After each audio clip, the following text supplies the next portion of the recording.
This is Integration Workbench. This is our interactive engineering console. Connects up to the full-speed functional test embedded product that's running on this, this device under test.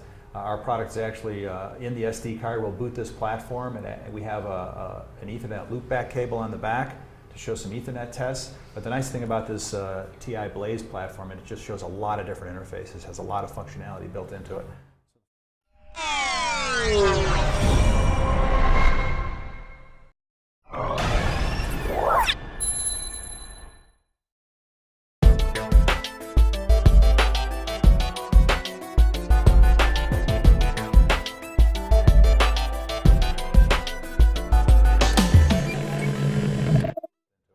So the first thing we'll do is boot the Blaze,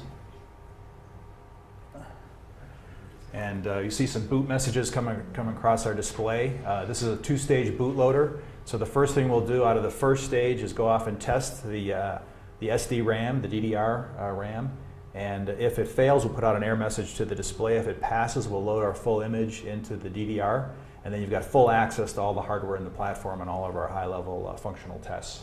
So our Integration Workbench can connect up to 8 targets. This is configured for just a single target. We have a DUT log, which logs all the activity between the host and the target, and we also have a command log, which logs just commands from either executed off of the command tree or off of the command line at the bottom. And the command log is very helpful for creating automated scripts and test suites. You can just cut and paste these into a separate text file, and then you've just created an automated suite. So the first thing I'll do is just to demonstrate some high-level functional tests. And the target is prompting the operator here to confirm that they're seeing color bars. And we have various patterns for testing different aspects of the display. These gradient patterns are great to show stuck bits. It's very obvious when there's a stuck bit. But this is just scroll through some various test patterns. Combination bit test, X pattern for alignment, combination patterns for manufacturing test. And this, we've got some various backlight tests, and these are configurable test suites. This one has quite a few tests built into it. Intersecting lines. On the bottom, yeah. This is just set up for asking for 10 touches across the display. Were lines positioned correctly? Yes. So this is an example of some high-level functional tests. So our product includes high-level functional tests to exercise the device under test, but it's built up on a hierarchical architecture. So a good example here is under SD-RAM, challenging for a lot of customers to get SD-RAM stable, DDR I should say. So high-level test suites are built up out of diagnostic tests, and here's an example of all of our memory tests.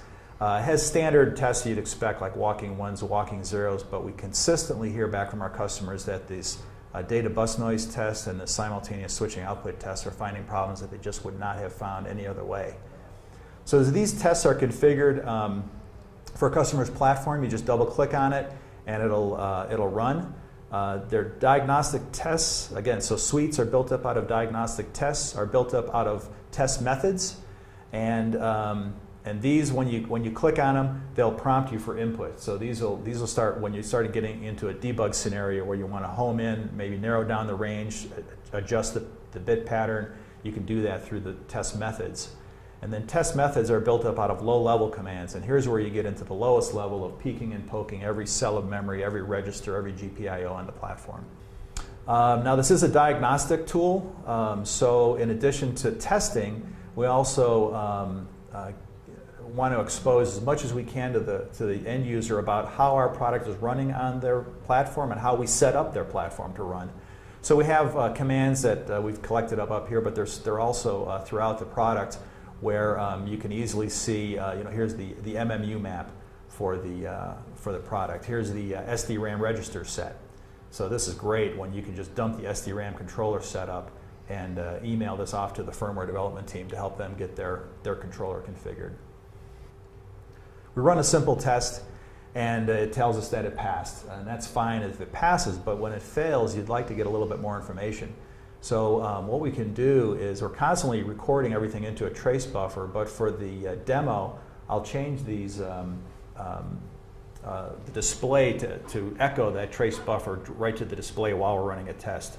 So let me turn up the trace level to 3, and I'll just up arrow to the last command that I ran, and now it gives a little bit more information about the kind of test that we ran, the pattern that we wrote, and then we confirmed that that pattern was correct.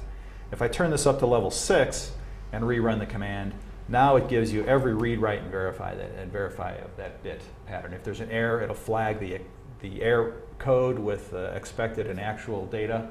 So very quickly you can see stuck cells, stuck columns, stuck rows.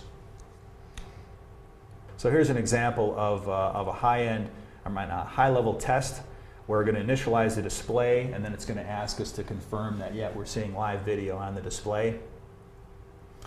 And again, it passed. That's fine. Now, if I turn up the level to say level 3 and rerun that suite,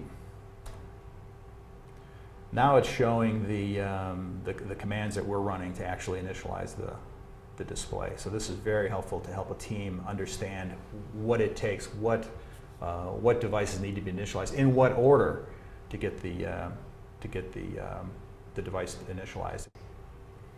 So this is an example script, just to give you an idea. The nice thing about this particular script is that it kind of shows in a nice compact fashion various high-level command kind of functionality that you get in our interpreter. So for example, we're defining this command ambient.bkl. We're defining some local variables that we'll use later on in this definition. We're going to open the ambient light sensor, and we're going to read its current value. And then we've got various looping and branching constructs. Here's an if and a begin and again loop, where we're going to loop infinitely the ambient light sensor and adjust the backlight level.